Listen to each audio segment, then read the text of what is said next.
this is Roja. Welcome to Weekend Guest. Saptagiri. పేరు different, voice different, dialogue delivery different. ఎంత different అంటే దయ్యాల్ని కూడా వరుసలు పెట్టి పిలిచేంత డిఫరెంట్ ఆర్టిస్ట్ సప్తగిరి గారు ఇవాల్టి మన వీకెండ్ గెస్ట్. ప్రతి సినిమాలో కనిపిస్తాడు, వెరైటీ కామెడీతో దూసుకెళ్తున్నాడు. అసిస్టెంట్ డైరెక్టర్ గా వచ్చాడు, కానీ కమెడియన్ గా టాప్ లేపేస్తున్నాడు. మగజాతి ఆణిముత్యమంటూ కితకితలు పెట్టిన సప్తగిరి ఈ వారం మన వీకెండ్ గెస్ట్. హాయ్ సప్తగిరి గారు, ఎలా ఉన్నారు? సూపర్ సూపర్ కనిపిస్తూ ఉంది. సో అసలు ఫస్ట్ ఈ ప్రభు ప్రసాద్ అనే వ్యక్తి ఇలా సప్తగిరిగా ఎలా టర్న్ అయ్యారు, ఆ స్టోరీ ఏమైనా చెప్తారా క్లుప్తంగా? నా పేరు ప్రభు ప్రసాద్, మాది చిత్తూరు డిస్ట్రిక్ట్ ఐరాల మండలం ప్రాంతంలో ఉంటాను. నేను వెంకటేశ్వర స్వామి భక్తుడిని. ఇండస్ట్రీకి రాకముందు మామూలుగా చదువుకునే రోజుల్లో ఇంట్లో నన్ను గిరి గిరి అని పిలుస్తారు. నా పేరు యాక్చువల్గా ప్రభు ప్రసాద్, ఇంట్లో గిరి అని పిలుస్తారు నిక్ నేమ్గా. ఈ ప్రాసెస్లో ఇండస్ట్రీకి నేను రావాలి అని ఒకరోజు డిసైడ్ అయిన తర్వాత స్వామిని దర్శించుకుందామని ఈ ప్రాసెస్లో తిరుమలకి వెళ్ళాను. తిరుమలకి వెళ్ళగా దర్శనం అయింది, మంచి దర్శనం జరిగింది. బయటకు వచ్చి దేవుడి గుడిని చూస్తున్నాను, ఆ స్ట్రక్చరు అవన్నీ చూస్తున్నాను, ఆ టెంపుల్ ఎలా ఉంది అని దాని గురించి చూస్తుండగా అంత సైలెంట్గా ఉంది, ఎందుకో తెలియదు. ఇంతలో ఒక చిన్నజీవ స్వామి లాంటి ఒక సాధు ఆయన వచ్చి, నాయన సప్తగిరి పక్క జరుక్కో అన్నారు. ఆయన అక్కడ అందరినీ అక్కడ పిలుస్తారు కదా, నాయన సప్తగిరి పక్క జరుక్కో అన్నారు. నేను అలా జరిగాను. జరిగి వీళ్ళు చూస్తే అలాంటి సాధువులు ఒక 100 మంది వస్తున్నారు. అలా ఒక 100 మంది సాధువులు అలా నా ముందు పాస్ అయ్యారు. వీళ్ళు వస్తున్న సౌండ్ కూడా నాకు సరిగ్గా వినపడలేదు, అంత సైలెంట్గా వస్తున్నారు వాళ్ళు. ఆ మాడవేదులు అంటారు కదా, ఆ మాడవేదులు అంత సైలెంట్గా వస్తున్నారు. ఇంకా చాలా మంది ఉన్నారు. నేను మాత్రం వాళ్ళకి అడ్డంగా నిలబడుకున్నాను. ఇలా చూస్తుంటే ఆయన వచ్చి అలా అనగానే వాళ్ళు నన్ను అలా క్రాస్ అయ్యి ఏదో తెలియని ఒక చిన్న అనుభూతి, ఒక డివైనిటీ మనసులో కలిగింది.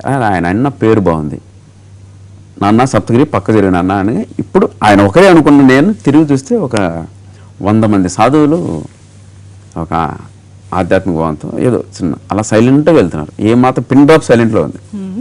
సో ఆ రోజు ఇదేదో బాగుందిరా అనుకుని గిరి కాస్త సప్తగిరి అయ్యాడు. అసిస్టెంట్ డైరెక్టర్గా ఇండస్ట్రీలోకి వచ్చాను. అసిస్టెంట్ డైరెక్టర్గానే మంచి సక్సెస్లు చూశాను. అంటే first movie a film by Aravind, ఆ సినిమా బాగా సక్సెస్ అయింది. అక్కడి నుంచి బొమ్మరిల్లుకి వచ్చాను. బొమ్మరిల్లు సినిమా చాలా బాగా ఎంత పెద్ద సక్సెస్ మీకు తెలుసు. దాంట్లో ఒక చిన్న రోల్ కూడా ప్లే చేశాను, మీరు చూస్తే తెలుస్తుంది. దాని తర్వాత ఇమీడియట్గా మళ్ళీ అసిస్టెంట్ డైరెక్టర్గానే పరుగు పనిచేశాను. ఆ సినిమాను పెద్ద హిట్ అయింది. ఆ పరుగల అసిస్టెంట్ డైరెక్టర్ కూడా మంచి సక్సెస్ చూశాను ఆ పేరుతో. సో అది ఫస్ట్ ఫిలిం బై అరవింద్ నుంచే సప్తగిరి పేరు పెట్టుకొని కంటిన్యూ అయ్యాను. సో ఈ పరుగు మారథాన్ అలా కంటిన్యూ అవుతుంది. ఏ స్పీడ్లో ఉన్నారు మీరు? సూపర్ మేడం, చాలా బాగుంది, చాలా హ్యాపీగా ఉన్నాను. నాకంటూ కొన్ని క్యారెక్టర్లు వస్తున్నాయి, అవి చేసుకుంటూ చాలా హ్యాపీగా ఉన్నాను. మీకంటూ కొన్ని క్యారెక్టర్లు రావడం పక్కన పెడితే మీకోసం క్యారెక్టర్ రాస్తూ ఉన్నారు. అవును, మీరు సినిమాలో ఉండాలి. మీరు కొన్ని సినిమాలు చూస్తే మీరు ఉండటం వల్లే కొన్ని హిట్ అయ్యాయి అనడం, అంటే ఆ క్యారెక్టర్ నాకు రావడం అదృష్టం. హిట్ అయినది నేను వాళ్ళ డైరెక్టర్లు నా దగ్గర అలా చేయించారు. ఫర్ ఎగ్జాంపుల్ మారుతి గారు తీసుకుంటే ప్రేమ కథ చిత్రం, ఎప్పుడో కందిరిగి సినిమాలో ఒక డైలాగ్ ఉంటుంది. ఆ డైలాగ్ ఆయన దృష్టిలో పెట్టుకొని ఇమీడియట్ ఈ క్యారెక్టర్, ఈ డైలాగ్ డెలివరీ నాకు మూవీ మొత్తం కావాలని ఆల్రెడీ ప్రేమ కథ చిత్రంలో నా క్యారెక్టర్కి వేరే వాళ్ళతో షూట్ చేయడం కూడా జరిగింది. షూట్ చేయలేదు, ఇది కాదు, ఈ క్యారెక్టర్ కాదు, మనం సప్తగిరిని ట్రై చేద్దామని నన్ను తీసుకొచ్చి గిరి ఇలా ఉంటుంది ఇలా ఉంటుంది ఇలా ఉంటుందని ఫస్ట్ డేనే ఆయన చెప్పారు, ఈ క్యారెక్టర్ నీ లైఫ్ టర్నింగ్, నాకెందుకు బాగా కనెక్ట్ అయ్యావు నువ్వు, ఆ స్లాంగ్ మెయింటైన్ చేస్తూ నువ్వు ఇంకా నిన్ను నేను ఆపను, నువ్వు ఈ సినిమాలో అందరూ స్క్రిప్ట్కి అనుగుణంగా యాక్ట్ చేస్తారు. ఎవరు హీరో గారు కానీ హీరోయిన్ కానీ పక్కన నాకు ఒక కమెడియన్ ప్రవీణ్ కానీ, వీళ్ళు ముగ్గురు స్క్రిప్ట్కి అనుగుణంగా యాక్ట్ చేస్తారు. నువ్వు మాత్రం ఈ ఆటలో అడ్డుపడ్డు, నీకు ఒక లిమిట్స్ ఉండవు, నీకు నో రూల్స్, నీ ఇష్టం అని ఒక ఫ్రీ బర్డ్లో వదిలేశారు. దాంతో అంత ఫ్రీడమ్ దొరకడంతో ఇంకా అసలు నార్మల్ గా వెంకటాద్రి ఎక్స్ప్రెస్ ఎక్కిన వాళ్ళందరూ కూడా తిరుమలకు వెళ్తారు, అంతవరకు మాత్రమే. కానీ మీరు మాత్రం వెంకటాద్రి ఎక్స్ప్రెస్ ఎక్కి మిమ్మల్ని, మీ లైఫ్ ని, మీ జర్నీని ఎక్కడికో తీసుకెళ్ళాను. గాంధీ మా ఫ్రెండ్ డైరెక్టర్ సూపర్. అంటే ప్రేమ కథా చిత్రం మళ్ళీ నేను చాలా సార్లు చెప్పాను, ప్రేమ కథా చిత్రం అనేది నేను కామెడీ చేయగలను అని ఒక చిన్న డౌటే, ప్రూవ్ అయిందంటే చిన్న డౌట్, ఏదో చేసామరా జనాలు ఆ డౌట్ ఉండేది నాకు 100% ఉండేది. నవ్వుతున్నారు జనాలు, అప్పటికి ఒక కాన్ఫిడెన్స్ వచ్చేది కాదు. మన కెరీర్ వేరే, ఆ కెరీర్లో నేను ఎలా ఉన్నా నాకు అది నాకు సంబంధించిన ఇష్యూలా ఉండేది. డైరెక్షన్ డిమాండ్, ఓ డైరెక్టర్ అయినా యాజ్ అ ఫెయిల్యూర్ అయినా సక్సెస్ అయినా ఇది నేను ఎంచుకున్న కెరీర్, ఈ కెరీర్లో ఇలా వెళ్దాం అనుకున్నది టర్న్ ఇలా అయింది. ప్రేమకథ చిత్రంతో బిగ్ బ్రేక్ వచ్చింది. ఇది నిలబడుతుందా నిలబడదా అనే ఒక డౌట్. దీంతో చాలా కన్ఫ్యూజన్లో ఉన్నాను. దాన్ని ఇమ్మీడియట్ నాకు వెంకటాద్రి ఎక్స్ప్రెస్ వచ్చింది. వెంకటాద్రి ఎక్స్ప్రెస్ అనే సినిమా నా జీవితానికి ఒక వెన్నెముక. ఫస్ట్ టైం నేను ప్రేమకథ చిత్రం సినిమాలో నా క్యారెక్టర్ నేను చూసి నేను నవ్వుకోలేదండి. ఈరోజు చెప్తున్నా, అది నేను చేశాను, నా దగ్గర చేయించారు, వీళ్ళందరూ నవ్వుతుంటే ఎంజాయ్ చేశాను. బట్ ఫస్ట్ టైం మీరు ఎంజాయ్ చేస్తూ మీరు కాన్ఫిడెంట్గా చేయలేదు. నేను కాన్ఫిడెంట్ డైలాగ్స్ మామూలు చెప్పేస్తున్నాను. అందరూ ఫ్రెండ్స్లా ఉంటే ఆ ప్రేమకథ చిత్రం అసలు ఆ విజృంభ ఆ స్లాంగ్, ఆ బాడీ లాంగ్వేజ్ ఇవన్నీ చేసేసాను. సో అది ఫస్ట్ సక్సెస్ అనేమో దాని గురించి నేను గుర్తించలేదు, అది తెలియకుండా వచ్చింది కదా. బట్ నేను ఎక్స్పెక్ట్ చేసి ఈ క్యారెక్టర్ నాకు నచ్చిందిరా, ఇది మీటర్లో ఉంది, నేను కరెక్ట్గా డైరెక్టర్ నా దగ్గర మీటర్లో చేయించాడు, దానికి దీనికి డిఫరెన్స్ ఉంది అని నాకు ఫస్ట్ టైం వెంకటాద్రి ఎక్స్ప్రెస్ నేను చెప్పిన ప్రతి డైలాగ్, ప్రతి ఒక్కటి మీటర్లో ఉంటుంది. నన్ను నేను చూసుకొని ఇరగబడి నవ్వుకున్నాను. ఒక డైలాగ్ మీరు అన్నట్లు, ఇప్పుడు నాది కొత్త కాలర్ ట్యూను, ఇప్పుడు 30 రూపాయలు ఏదో ఉందంటే మర్చి అంటే ఆ స్క్రిప్ట్లో ఉన్న టెంపో, హీరో ఉన్న ఆ టెన్షన్లో కానీ, ఇంత టెన్షన్లో హీరో ఫోన్ చేస్తే నేను కూల్గా నాది కొత్త కాలర్ ట్యూను, నెల 30 రూపాయలు కడుతున్నాను, ఇప్పుడు ఏ ట్యూన్ వస్తుంది సార్ అంటే నాకు నేనే నవ్వేస్తున్నాను. అప్పుడు లేచి మనకేదో ఇండస్ట్రీలో కొన్ని రోజులు ఉన్నాయిరా, తప్పకుండా మనం నిలబడచ్చు.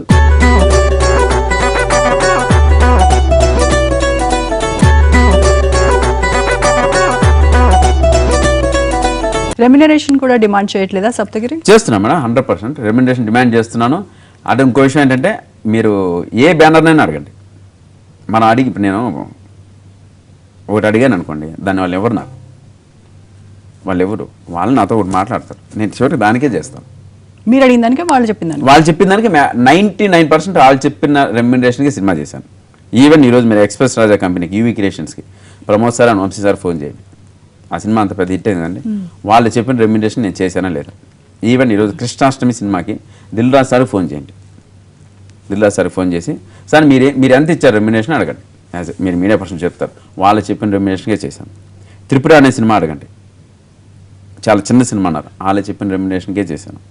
ఈవెన్ నెక్స్ట్ ఇప్పుడు కమిటీ అయిన సినిమాలకు అన్నిటి ఏమైనా అడగండి, 99% వాళ్ళు చెప్పిన రెమ్యునరేషన్కే చేశానండి. మీరు ఒకానొక రోజు ఇండస్ట్రీకి వెళ్ళిపోవాలి అని డిసైడ్ అయిపోయారు. అవును మేడం.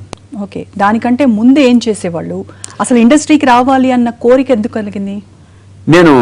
నాకు ఫస్ట్ మూవీ అయితే సింధూరం మేడం.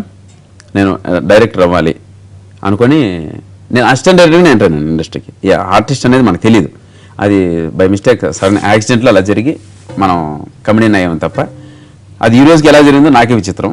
బట్ 100% నేను డైరెక్టర్ అవుదామని వచ్చాను. డైరెక్టర్ అవుదాను ఒక 6-7 years నేను అసిస్టెంట్ డైరెక్టర్ పనిచేశాను కూడా. 16-17 ఏజ్ బాయ్స్ మూవీకి వెళ్ళినప్పుడు వాళ్ళ ఫేవరెట్ హీరో అయితే విజిల్స్ వేసి పేపర్లు చింపి చప్పట్లు కొట్టి వచ్చేస్తారు. అవును మేడం. మేము కూడా భారతీయుడు సినిమాకి 16-17 years మనం ఎలా ఉంటాం మీకు తెలుసు బాగా. భారతీయుడు అనే సినిమా మదనపల్లిలో చూశానండి. ఇటు సైడ్ సాయి చిత్ర థియేటర్లో భారతీయుడు సినిమా ఉంది, ఇటు సైడ్ రవినో సునీల్ ఏసీ ఉంది, ఇటు సైడ్ కస్తూరి గారు తెలుసు కదండి, కస్తూరి ఆర్టిస్ట్ తెలుసు కదండి, ఆయన సినిమా ఒకటి ఉంది మెరుపు అనుకుంటా సినిమా, ఆయన ఇటు సైడ్ స్విమ్ షూట్లో ఉంది. 17-16 years అంటే ఇటు భారతీయుడు కనపడుతుంది, ఇటు కస్తూరి స్విమ్ షూట్లో కనపడుతుంది. ఆ మధ్యలో నిలబడ్డాను. ఆ థియేటర్ కూడా ఇలా ఉంటాయి, ఇటు ఇటు ఉంటాయి, లెఫ్ట్ రైట్ ఉంటాయి. నేను ఎటు వెళ్ళాలని, కస్తూరి పిలుస్తుంది, స్విమ్ షూట్లో ఉంది, దీనికి వెళ్ళాలి అనుకుని కస్తూరి సినిమాకి వెళ్ళాను మేడం. అక్కడికి వెళ్ళి టికెట్ దగ్గర కౌంటర్ మళ్ళీ మనసు మారేది, ఏంట్రా స్విమ్ సూట్లు వీటి కోసం ఆధారపడి అటు చూద్దాను బాలకృష్ణ ఇది భారతీయుడు చూద్దామనా ఏదో చెప్తున్నానని ఆ టికెట్ అక్కడ వదిలేసి, అంటే అక్కడ తీసుకోకుండా ఇటు వచ్చి భారతీయుడికి వెళ్ళాం. ఆ సినిమా చూసిన ఒక 2-3 days ఆ మైండ్లో ఉండిపోయాను. నాకు అంత ఇష్టం ఆ సినిమా అంటే, ఆ స్క్రిప్ట్ ఎస్పెషల్ ఆ ఫ్రీడమ్ బేస్ కానీ ప్లస్ మళ్ళీ లక్కీగా నాకు తెలియదు కస్తూరి సినిమాలో ఉంటుందని. ఇందులో కూడా కస్తూరి అమ్మ నా కస్తూరి ఇక్కడ కూడా ఉంది, కస్తూరి ఇక్కడ కూడా ఉంది అంటే ఆ ఫ్లాష్ బ్యాక్ లో ఉంటుంది కదండి కమల్ హాసన్ గారు డాక్టర్ గా. ఆ 2 episodes అసలు మైండ్ బ్లోయింగ్ అనమాట ఆ క్యారెక్టరేషన్స్. సో మొత్తానికి పై మెరుగులకి మీరు అట్రాక్ట్ అవ్వకుండా ఇటువైపు వెళ్ళడం వల్ల ఈ రోజు ఇక్కడ ఉన్నాం. షూర్ అది 100%. మీ ఫ్యామిలీ గురించి చెప్పండి. మీ పేరెంట్స్? మా ఫాదర్ ఒక ఫారెస్ట్ డిపార్ట్మెంట్లో ఒక గార్డ్గా పనిచేసి రిటైర్ అయ్యారు, ఈ మధ్య రిటైర్ అయ్యారు. చాలా చాలా మధ్యతరగతి కుటుంబం మాది. మా మమ్మీ హౌస్ వైఫ్, మా బ్రదర్ ఒక అతను ఉన్నాడు, అతను నాకు ఇప్పుడు హెల్ప్గా ఉన్నాడు. వీళ్ళందరూ హ్యాపీ. అంత బిఫోర్ మా ఫాదరు లైఫ్కి ఇప్పుడు మా ఫాదర్ వస్తున్నాయి హ్యాపీ, చాలా హ్యాపీ అని కదా, చాలా హ్యాపీ. నాకున్నది వాళ్ళే, మా అన్న, మా అమ్మ, మా నాన్న, వీళ్ళ ముగ్గురు నేను హ్యాపీగా ఉంచాలి. వీళ్ళ కోసం నేను ఏం చేయాలి, వాళ్ళని మ్యాక్సిమం నేను హ్యాపీగా ఉంచడం కోసం చాలా ట్రై చేస్తూనే ఉన్నాను. వాళ్ళు ఇంకా చాలా అంటున్నారు మాకు, అయినా వాళ్ళు చేస్తూనే ఉన్నారు. అంటే ఒక వెరీ గుడ్ సన్ అనమాట. Thank you. ఇప్పుడు ఇన్ ఫ్యూచర్ మీరు కమెడియన్ గానే కంటిన్యూ అవుతారా, లేదంటే మళ్ళీ మెగాఫోన్ అది తీసుకుంటారా? ఆలోచన లేదు. ఇప్పుడు నాకు మంచి క్యారెక్టర్ గా మీరు చేసిన అనుభవం ఉంది కాబట్టి, డైరెక్షన్ అనుభవం ఉంది కాబట్టి ఇప్పుడు మాక్సిమం నాకు వచ్చే క్యారెక్టర్లకే నేను డెవలప్ చేసుకుంటానండి. నన్ను ఎందుకు ఇష్టపడతారంటే, మనం ఏదైనా సీన్ చెప్పగలిగితే సప్తగిరి 100% డెవలప్ చేస్తాడు. అలా నేను డెవలప్ చేసిన కూడా వాళ్ళకి తెలుసు బాగా, చిన్నవాడిని, అందుకే నన్ను ఇష్టపడతారు ఎక్కువ. సో మనం అనుకున్న ఒక క్యారెక్టర్ అనుకుంటే సప్తగిరి దాని బడ్డం తగ్గిస్తాడు, తప్పకుండా ది బెస్ట్ అవుట్పుట్ ఇస్తాడు అనేది ఒక బిలీవబిలిటీ మనం ఇచ్చాం చాలా మందికి. అది కూడా వాళ్ళు చాలా పాజిటివ్గా రిసీవ్ చేసుకొని, రెడీ సార్ మన మీ ఇష్టం, ఇలా చేద్దాం అని మనం చెప్పే చిన్న ఇన్పుట్స్ కూడా వాళ్ళు చాలా ఉపయోగపడ్డాయి. అందుకే మనం ఈ మాత్రం నిలబడగలుగుతున్నాం. వేరే లాంగ్వేజెస్ ఫిల్మ్ ఇండస్ట్రీస్ లో లేనంత మంది కమెడియన్లు టాలీవుడ్ లో ఉన్నారు. సో ఎలా ఉంటుంది మీ మధ్య కాంపిటీషన్? హెల్దీగా ఉంటుందా? 100% హెల్దీగా ఉంటుంది మేడం. అంటే ఒకటే విషయం, సప్తగిరి చేసిన క్యారెక్టరు ఇంకొకటి చేయలేరు, ఇంకోటి చేసిన క్యారెక్టరు నేను చేయలేను. సో ఈ క్యారెక్టర్కి సప్తగిరి కావాలనుకుంటే 100% సప్తగిరి పిలుస్తారు, క్యారెక్టర్ ఇస్తారు. ఈ క్యారెక్టర్ సప్తగిరి అంత అవసరం లేదు, ఇంకోని పెట్టుకుంటారు. ఇది మాత్రం ఎంతమంది కమెడీలు ఉన్నా ఎవరికి వాళ్ళు ఇండివిజువాలిటీ రెస్పెక్ట్ ఉంది, ఇండివిజువాలిటీ టాలెంట్ ఉంది, ఒక ఇండివిజువల్ టాలెంట్ ఉంది, దాన్ని గుర్తిస్తారో మన క్యారెక్టర్లు వస్తాయి. ఒకటి స్ట్రైట్ క్వశ్చన్ అడుగుతాను, స్ట్రైట్ గా ఆన్సర్ చెప్పండి. బ్రహ్మానందం గారికి అవకాశాలు తగ్గాయి అనేది అందరికీ తెలిసినటువంటి విషయం, ఇది ఓపెన్. ఆయనకి అవకాశాలు తగ్గటం వల్ల సప్తగిరికి అవకాశాలు పెరిగాయి, ఇది ఆయనకి ప్లస్ అయింది అనేది ఒక కామెంట్. చాలా చాలా చాలా రాంగ్ మేడం ఈ విషయం. ఈ రోజు కూడా నేను బ్రహ్మానందం గారు నాకు గురువు లాంటి వ్యక్తి, ఆయనకి నేను అసలు పెద్ద ఫ్యాన్ అండి. ఆయనకి ఆయన చెప్పే డైలాగుల్ని నా మాడ్యులేషన్లో చెప్పుకొని ఈరోజు సక్సెస్ అయిన వ్యక్తిని. మీరు అదే దూకుల్లో నేను ఇలాంటి రౌడీలు చేస్తే నేను సుస్సు పోయిస్తాను రా అంటాడు, నేను అదే డైలాగ్ ప్రేమకథ చిత్రంలో అక్క సుస్సుకి వస్తాను అక్క అంట. ఇలా మార్చి చెప్పి ఆయన్ని ఇన్స్పైర్, ఆయన ఒక ఐకాన్గా తీసుకొని సక్సెస్ అయిన వ్యక్తిని నేను సప్తగిరి. బ్రహ్మానందం గారు ఎంత గొప్ప వ్యక్తి అండి, మహానుభావుడు, ఎప్పటి నుంచి ఉన్నారండి. అవును, ఇద్దరికి వ్యక్తిగతంగా ఉన్నాయని చెప్పట్లేదు, అవకాశాలు తగ్గాయి కాబట్టి. అవకాశాలు ఆయన తగ్గడం అనేది మాట తప్ప మేడం. ఆయన మనం అన్ని చూడాలి, ఆయన ఏజ్ చూడాలి, ఆయన ఎక్స్పీరియన్స్ చూడాలి. ఇప్పుడు నేను 5 o'clock సెట్కి రమ్మంటే వెళ్తా, నా ఏజ్ ప్రకారం. ఆయన బ్రహ్మానంద గారిని 5 o'clock రమ్మంటే వెళ్తారండి. ఆయన ఎంత, ఆయన ఏజ్ ఇవన్నీ చూసుకోవాలిగా. ఆయనకి ఇప్పుడు రష్ కావాలి. ఇప్పటికి ఆయన బిజీగా ఉన్నా అంత ముందు లేదంటే ఇప్పుడు ఎవరి కెరీర్ ఒకేలా ఉండదు కదండి.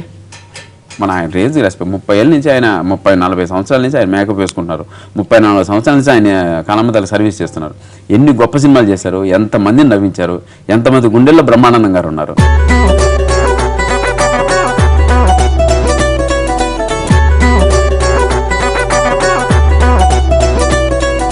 కొత్త కమెడియన్స్ వస్తూ ఉన్నారు, వాళ్ళు కూడా మంచి టాలెంటెడ్, ప్రూవ్ చేసుకుంటూ ఉన్నారు. సో అటువంటి వాళ్ళని చూస్తున్నప్పుడు లోపల ఏమైనా భయం అనేది అనిపిస్తూ ఉంటుంది? భయం 100% రాదు మేడం. ఇప్పుడు నాకు ఇన్ని సినిమాల మధ్య నాకు ఒక క్యారెక్టర్ వస్తే, అరే సప్తగిరి ఉన్నారు ఈ సినిమాలో బాగా చేశారని వస్తుందా లేదా? డెఫినెట్ గా. అదే సేమ్ టైం నా పక్కన ఇంకో కమెడియన్ చేసినా, అరే ఆ క్యారెక్టర్ ఆడు బాగా చేశారని ఆడికి పేరు వస్తుందా లేదా? నాకు డిఫరెంట్ లాంగ్వేజ్ ఉంది, ఒక డిఫరెంట్ వాయిస్ ఉంది, ఒక డిఫరెంట్ మాడ్యులేషన్ ఉంది. ఇది పిల్లల దగ్గర నుంచి పెద్దలందరూ ఇష్టపడ్డారు. ఇది మనకు కావాలనుకున్నప్పుడు నెక్స్ట్ ఇప్పుడు నాకు కమింగ్ ఇప్పుడు అభినేత్రి అని సినిమా చేస్తున్నాను. సూపర్. ప్రభుదేవ్ గారు అంటే అసలు ప్రభుదేవ్ గారు ఎంత కామెడీ ఉందో మనం చాలా సినిమాలు చూసాం. ఆయన పక్కన చేస్తుంటే చాలా విషయాలు నేర్చుకున్నాను. ఆయన కూడా నాకు సూపర్ సబ్జెక్ట్, నీ టైమింగ్ సూపర్. తమన్నా గారు కానీ విజయ్ గారు ఆ సినిమా డైరెక్టర్, ఎవరు మన నాన్న మద్రాసుపట్నం ఈ సినిమాలు చేశానండి. ఎల్ విజయ్, అమలాపాల్ గారి హస్బెండ్, ఆయన డైరెక్టర్. వీళ్ళందరూ కూడా అసలు మనకు పిచ్చ ఫ్యాన్స్ అయిపోయారు. సార్ మీ ఎనర్జీ, మీ బాడీ లాంగ్వేజ్ సూపర్ సార్, మాకు మీరు కావాలనుకున్నా. ప్రభుదేవ్ గారు ఎక్స్ప్రెస్ చూసి పిలిచారండి నన్ను.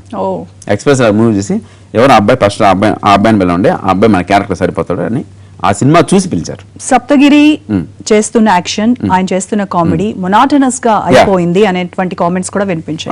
అవి ఎలా రిసీవ్ చేసుకున్నారు? అంటే 100% మాట వస్తుంది, నాకే మొనాటన వచ్చింది మేడం.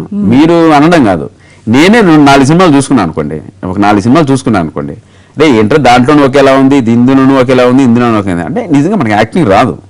నేను ఇప్పటికీ అదే ఒప్పుకుంటా, నాకు నిజంగా యాక్టింగ్ రాదు. మీరు చేశారు, ఇప్పుడు నేను యాక్టింగ్ నేర్చుకొని యాక్టింగ్ అనుకొని ఇది దిగి యాక్టింగ్ చేసుకుని తప్పు చేస్తున్నారంటే నేను ఒప్పుకుంటా. అవుంటా మన యాక్టింగ్ నేర్చుకున్నాం, ఇలా చేసుకున్నాం, అలా చేసుకున్నాం. ఇప్పుడు అన్నిట్లో నాకు తెలియదు కాబట్టి అలాగే యాక్ట్ చేస్తా. నాకు అలా ఇప్పుడు ఆ మనాటి వచ్చిందని నాకే అనిపించింది చాలా సినిమాలకి. ఇప్పుడు దాని నుంచి బయట ఇప్పుడు అప్గ్రేడ్ ఓహో ఇలా వచ్చింది. ఎప్పుడు మీడియా మనల్ని అలర్ట్ చేస్తుందండి. మీడియా అనేది చాలా గొప్పది. మీడియా మన పైన ఏం రాసినా అది నిజం ఉంటుంది, వాస్తవం ఉంటుంది. 100% దాని నుంచి మనం నేర్చుకోవచ్చు. రే వీడు మన గురించి ఇలా రాసేసాడేంటి, వీడి గురించి మన గురించి ఇలా తప్పుగా రాసాడేంటి అని మనం భయపడతాం చూడండి. అదే 100% మనల్ని మనం కిల్ చేసుకున్నట్లే. ఒక రాశారు మీరు అన్నట్లు మనాటం వచ్చేసింది ఒకే సినిమాలో చేస్తున్నట్టు. అవును, అతని పైన అతను చెప్పింది 100% నిజం. ఒక సినిమాలో లౌడ్ వాయిస్ అయింది, ఒక సినిమా లౌడ్ వాయిస్ చెప్పాను, అది రాశారు, అది చూశాను, కరెక్ట్ చేసుకున్నాను నెక్స్ట్ సినిమాలో. ఇప్పుడు సూపర్ గిరి అన్నారు. మనాటం వచ్చిందని 100% వాళ్ళు చెప్పింది నిజం, నేను యాక్సెప్ట్ చేస్తాను. నాకు యాక్టింగ్ వచ్చి నేను తప్పు చేస్తే 100% మనం తప్పు చేస్తున్నారు రైడు, ఇంతది నేర్చుకునేది ఇలానే ఉండొచ్చు. అలా చెప్పింది నిజం. ఇప్పుడు దాని గురించి ఇప్పుడు అప్గ్రేడ్. ఓహో ఇప్పుడు వీళ్ళు చెప్పారు, వీళ్ళని మెప్పించాలంటే ఏం చేయాలి? వాళ్ళు చెప్పడం వల్ల మనం అప్గ్రేడ్ అవుతాం. వాళ్ళని పాజిటివ్గా తీసుకొని ఇప్పుడు యాక్టింగ్ అనేది డైలాగ్ డెలివరీ స్లో చేయాలి. యాక్టింగ్లో మనం వేరియేషన్స్ ఎలా ఇవ్వగలం దీని గురించి మనం 10 మందిని అడుగుతున్నాం, తెలుసుకుంటున్నాం. నాకు ఇప్పుడు చాలా హ్యాపీగా ఉంది. నెక్స్ట్ వచ్చి మీరు నెక్స్ట్ నన్ను చూసే మూవీస్లో చాలా మూవీస్లో కొంచెం అంత 100% ఇవ్వలేను కానీ రిజల్ట్ కొంత అప్గ్రేడ్ అయ్యారు రైడు అని మీరు 100% పాజిటివ్తో ఉంటారు అనిపిస్తోంది. ఎందుకంటే జక్కన్న ట్రైలర్స్ లో మీ కుంగ్ఫు ఇది చూస్తేనే డెఫినెట్లీ మళ్ళీ ఏదో వేరియేషన్ చూపిస్తున్నారు ఈసారి అనిపిస్తుంది. ఏం చేస్తారు అందులో చైనా వారియర్ అండి. మీరు పిల్లలైతే అసలు ఇంకా తెగ ఎంజాయ్ చేస్తారు ఆ క్యారెక్టర్లో. నా ప్రేమ కథ చిత్రం బ్యానర్ అది. మళ్ళీ నన్ను అంటే ఇంతవరకు నన్ను చూడని ఒక గెటప్లో ఆ సినిమాలో చూస్తారు మీరు. అది ఆల్రెడీ ట్రైలర్లో ఉంది. ఆ గెటప్ కానీ ఆ వేరియేషన్ ఇంకొక వీడియో కూడా రిలీజ్ చేస్తారు త్వరలో. ఒక చైనా వారియర్గా నిజంగా ట్రైన్ అయ్యాను. ఒక మాస్టర్ ఉంటే డైలీ ఒక 1 hour ట్రైన్ అయ్యాను. మీరు పర్ఫెక్ట్ ఇది స్వాడ్ నైఫ్ తిప్పడం కానీ ఇవన్నీ చూస్తారు మీరు. కత్తి యుద్ధాలు అవన్నీ మీరు బాగా లైక్ చేస్తారు. మీరు ఒకవేళ ఈ యాక్టింగ్ బోర్ కొట్టేసి డైరెక్షన్ వైపు వెళ్ళిపోతే ఫస్ట్ ఎవరు ఏ హీరోని డైరెక్ట్ చేయాలని ఉంది? నాకు అది దాని గురించి ఇప్పుడు థాట్స్ అంతే లేవు మేడం. బట్ మనకున్న గొప్ప హీరోలు ఎంతమంది ఉన్నారు మేడం. మహేష్ బాబు గారు ఉన్నారు, పవర్ స్టార్ పవన్ కళ్యాణ్ గారు ఉన్నారు, ఎన్టీఆర్ గారు ఉన్నారు, స్టైలిస్ట్ అల్లు అర్జున్ గారు ఉన్నారు. వీళ్ళందరూ సూపర్ సార్. నేను అసలే పరుగు సినిమాకి నేను ఒక అసిస్టెంట్ డైరెక్టర్గా స్టైలిస్ట్ మా అల్లు అర్జున్ గారితో పనిచేశానంటే ఆయనతో నాకు మంచి ర్యాపో ఉంది. ఇప్పటికీ ఆయన ఒక హీరో, నేను ఒక అసిస్టెంట్ డైరెక్టర్ అనే ఒక ర్యాపో ఉంది. సూపర్. నాకు కమెడియన్ గా చేసిన వాళ్ళు చాలా మంది యాక్టర్స్ హీరోగా ఎంట్రీ ఇచ్చారు. అవును మేడం. సో మరి మిమ్మల్ని ఎప్పుడు హీరోగా చూస్తారు మేడం, తప్పకుండా ఈ రోజు చూస్తారు. ప్రాసెస్ రన్నింగ్, దాని గురించి ఇంకో సందర్భంలో వెరీ సూన్. హీరోయిన్ ఎవరై ఉండొచ్చు? హీరోయిన్ ఓరియంటెడ్ సినిమా కాదు మేడం. అసలు ఉండదా హీరోయిన్? ఉంటది కానీ అంత అది కూడా వేరే రకంగా పెట్టాను, మీరు చూస్తారు. యాక్సెప్టబుల్ గా పెట్టాను, యాక్సెప్ట్ చేసే విధంగానే పెట్టాను. అది మీరు వెరీ సూన్ ఈ ఎండింగ్ లో చూస్తారు. డాన్సులు చేస్తారు అందులో? డాన్సులు కూడా ఉండవు మేడం అంత ఎక్కువగా, బట్ ఒక సర్ప్రైజ్ ప్యాకేజ్ అయితే ఉంటుంది. ఫైటింగ్స్ అన్ని ఏది చేసినా, ఫైటింగ్ చేసినా ఏది చేసినా కూడా కామెడీ అనేది మాత్రం ఉంటుంది. కామెడీ బేస్డే ఉంటుంది. ఫైట్ చేసినా కూడా కామెడీ ఉంటుంది. కామెడీ ఫైట్సే ఉంటాయి. ఇంకా సెంటిమెంట్ జోలికి వాటి జోలికి మనం వెళ్ళాం, అది మనకు రాదు కాబట్టి. బట్ ఫ్రెండ్స్ అనుకుని చెప్తాను మేడం దాని గురించి very soon. Okay, thank you so much and I wish you all the very best. Thank you so much. Thank you. ఇది ఈ వారం వీకెండ్ గెస్ట్. మరో వారం మరో గెస్ట్ తో మళ్ళీ కలుద్దాం. Stay tuned.